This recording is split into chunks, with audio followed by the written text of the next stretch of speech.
नमस्कार, दुनिया आज तक में आपका स्वागत है। मैं हूं मलिका मल्होत्रा। दुनिया आज तक में दुनिया भर की हर खबर आपको दिखाएंगे, लेकिन सबसे पहले देखते हैं दुनिया की टॉप खबरें।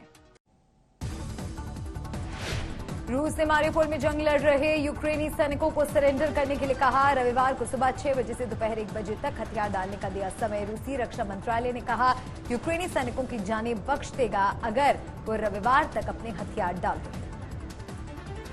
ब्रिटिश प्रधानमंत्री बोरिस जॉनसन 21 अप्रैल को आएंगे भारत, गुजरात और दिल्ली का दौरा करेंगे। प्रधानमंत्री मोदी सहित कई नेताओं से होगी मुलाकात। प्रधानमंत्री बनने के बाद पहली बार भारत आ रहे हैं बोरिस जॉनसन। फ्रांस में राष्ट्रपति चुनाव से पहले हिंसा, राजधानी पेरिस सहित कई शहरों में तोड़फोड़ और आगजनी। पुलिस ने दागे आंसू गैस के गोले, कई लोग गिरफ्तार। राष्ट्रपति पद के उम्मीदवार मरीन ले पेन का विरोध कर रहे थे प्रदर्शनकारी। अमेरिका के दक्षिणी कैरोलिना में गोलीबारी, शॉपिंग मॉल में अंधाधुंध फायरिंग से 12 लोग घायल। पुलिस ने 3 संदिग्धों को हिरासत में लिया। कोलंबियाना सेंट्रल मॉल को किया गया सील, पूरे इलाके में भारी सुरक्षा बलों की तैनाती। उत्तर कोरिया ने अपने संस्थापक किम इल सुंग की 110वीं जयंती पर दिखाई ताकत। परमाणु क्षमताओं को बढ़ाने के लिए नए मिसाइल का किया परीक्षण। मौके पर मौजूद रहे किम जोंग उन। सरकारी समाचार एजेंसी KCNA ने जारी की तस्वीरें। पाकिस्तान के पूर्व प्रधानमंत्री और तहरीक-ए-इंसाफ के प्रमुख इमरान खान ने की कराची में रैली। अमेरिका पर लगाए अपनी सरकार गिराने के आरोप। सुप्रीम कोर्ट के फैसले पर भी उठाए सवाल। कहा क्या जुर्म किया था कि रात को 12 बजे अदालतें लगाई गई। ट्यूनीशिया तट के पास तेल से भरा जहाज डूबा। पर्यावरणीय आपदा को लेकर जताई जा रही चिंता। गिनी से माल्टा की ओर जा रहा था जहाज। गिब्स की खाड़ी में हुआ हादसा। ट्यूनीशियाई नौसेना ने जहाज से सवार सभी 7 चालक दल के सदस्यों को बचाया। मेक्सिको में शरण लिए हुए प्रवासियों की अमेरिकी सीमा की ओर मार्च। ईस्टर के मौके पर अमेरिका में एंट्री दिए जाने की मांग। मार्च में क्यूबा और वेनेजुएला से आए 800 शरणार्थियों ने ली शिरकत। पुलिस ने शरणार्थियों को अस्थायी कैंप में भेजा। जर्मनी की राजधानी बर्लिन में ईस्टर के मौके पर मार्च। यूक्रेन पर रूसी हमले का विरोध। सड़कों पर उतरे हजारों लोगों ने लड़ाई रोकने की मांग की। प्रदर्शनकारियों ने पुतिन को बताया हत्यारा और कसाई।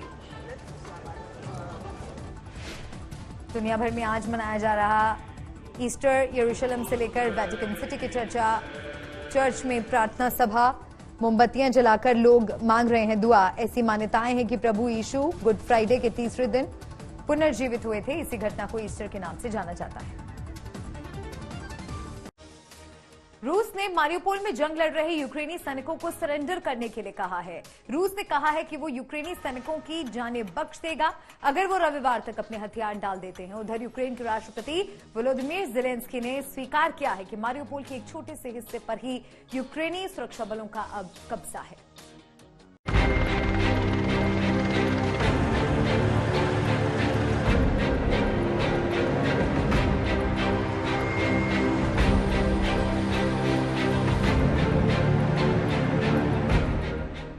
यूक्रेन और रूस में जंग को करीब 2 महीने हो गए हैं, लेकिन लड़ाई थमने का नाम नहीं ले रही। रूस जहां हर हाल में यूक्रेन के बड़े इलाके पर कब्जा चाहता है, तो वहीं यूक्रेन की फौज अपने देश को बचाने के लिए पूरी ताकत से लड़ रही है। इस बीच रूस ने मारियोपोल में जंग लड़ रहे यूक्रेनी सैनिकों को सरेंडर के लिए कहा है। रूस ने कहा कि वो यूक्रेनी सैनिकों की जान बख्श देगा अगर वो रविवार तक अपने हथियार डाल देते हैं।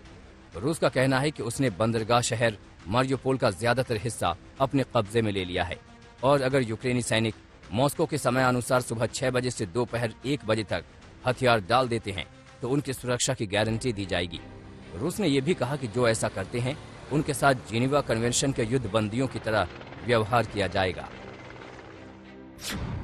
अगर यूक्रेनी सैनिक मॉस्को के समय अनुसार सुबह 6 बजे से दोपहर 1 बजे तक हथियार डाल देते हैं तो उनकी सुरक्षा की गारंटी दी जाएगी। सुरक्षा बल कीव की अनुमति का इंतजार न करें, बल्कि खुद फैसला लेकर सरेंडर करें। वहीं यूक्रेन के राष्ट्रपति वोलोदिमीर ज़ेलेंस्की ने स्वीकार किया है कि मारियोपोल के एक छोटे से हिस्से पर ही यूक्रेनी सुरक्षा बलों का अब कब्जा है और उनकी सरकार शहर की रक्षा कर रहे सैनिकों के साथ संपर्क में है। हालांकि यूक्रेनी राष्ट्रपति ने रूस के इस दावे पर कोई जवाब नहीं दिया कि मारियोपोल से यूक्रेनी सेनाएं साफ हो चुकी हैं और सिर्फ वो अज़ोवतल तक ही सीमित हैं। रूस का कहना है कि एक बड़े स्टील प्लांट में ये सैनिक हैं रूस के रक्षा मंत्रालय ने दावा किया कि प्लांट में 2500 यूक्रेनी सैनिक हैं और बाहर निकलने के रास्ते को बंद कर दिया गया है। आज तक ब्यूरो। रूस ने दावा किया है कि उसकी हवाई रक्षा यूनिट ने पश्चिमी देशों की ओर से भेजे गए हथियार को ला रहे यूक्रेनी सेना के विमान को मार गिराया है। तास समाचार एजेंसी ने रूस के रक्षा मंत्रालय के प्रवक्ता के हवाले से कहा है कि दक्षिण पश्चिमी यूक्रेन में ओडेसा शहर के बाहर यह हमला किया गया। हालांकि अभी साफ नहीं है कि इस घटना में किसी की जान गई है या नहीं। रूसी रक्षा मंत्रालय ने दावा किया कि बीते 24 घंटों में रूस की हवाई यूनिट ने 1 दर्जन से अधिक ऐसी जगहों को निशाना बनाया है जहां पर यूक्रेनी सैनिक या उनका साजो सामान था।